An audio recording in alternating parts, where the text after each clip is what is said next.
জেলে থেকেই জাতীয় নির্বাচনে লড়বেন ডাক্তার সেলিনা হায়াৎ আইভী। নারায়ণগঞ্জ সিটি কর্পোরেশনের সাবেক মেয়র ও জেলা আওয়ামী লীগের সিনিয়র সহসভাপতি ডাক্তার সেলিনা হায়াৎ আইভী বলেছেন, আমি জেলে থেকেই জাতীয় নির্বাচন করব। আমি চুনকার মেয়ে।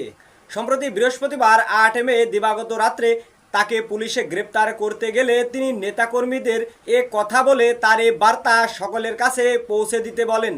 এ সময় শহরের দেওভোগ এলাকায় অবস্থিত চুনকা কুঠির থেকে আইভীকে গ্রেপ্তারের খবরে স্থানীয় বাসিন্দারা ও তার নেতাকর্মীরা রাস্তায় নেমে নৈরাজ্য সৃষ্টি করে, যা পুরো এলাকায় উত্তেজনা ছড়িয়ে পড়ে।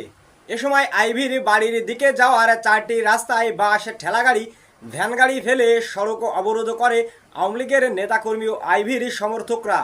এ সময় নৈরাজ্যকারীরা আশেপাশের এলাকার মসজিদে মাইকে ঘোষণা দিয়ে সবাইকে আইভীর বাড়ির দিকে রওনা দেওয়ার আহ্বান জানান এবং রাতভর আইভীর বাড়ি ঘিরে রাখেন নেতাকর্মীরা।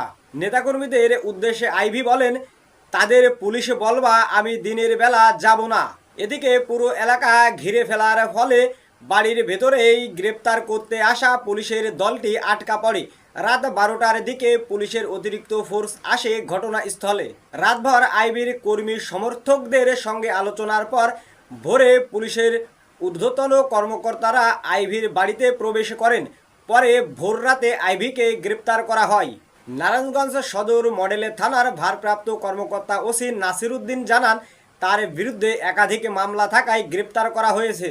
সবাইকে ধন্যবাদ জানিয়ে শেষ করছি। আল্লাহ হাফেজ।